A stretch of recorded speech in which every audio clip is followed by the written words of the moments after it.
pandan rice. Aha, paano sa nagka-last nakakaon og pandan rice, friend? Ako dugay na pod, pero na ako'y naisip karon og ako asyang gitry og perfect kaayo. So ako ang i-share sa inyo ha. Actually, sa una, no, ginabutangan gyud og pandan leaves ang mga rice kay aron humot lagi, no.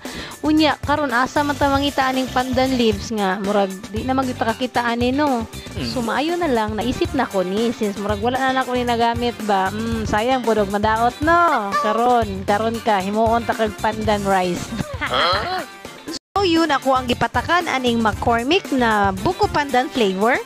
Since first time pa na ako ni gihimo friend na ara sa imo kung unsa kadagan ay mong ibuta kay try and error pa lang gid ni siya. So gibutangan ako og suka na 1 tablespoon aron dugay siya mapanos, but actually ginahimo na nako ni friend kahit wala pa ko nag-vlog aning pandan kay dugay gud siya mapanos, tested na nako na siya.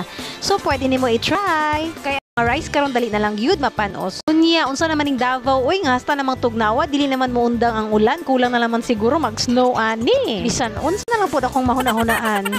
Unya taga Davao lang day ko friend, paki-follow baya na ako aron updated ka sa mga new uploads nako like simple recipes and mga baratong alaab. Unya luto naman, ayo baya kalimot og panguros sa atong mga kanon no. Mga batang 90s din ha, kaway-kaway, kailangan manguros gyud bago ta muhukad aron di ta magabaan.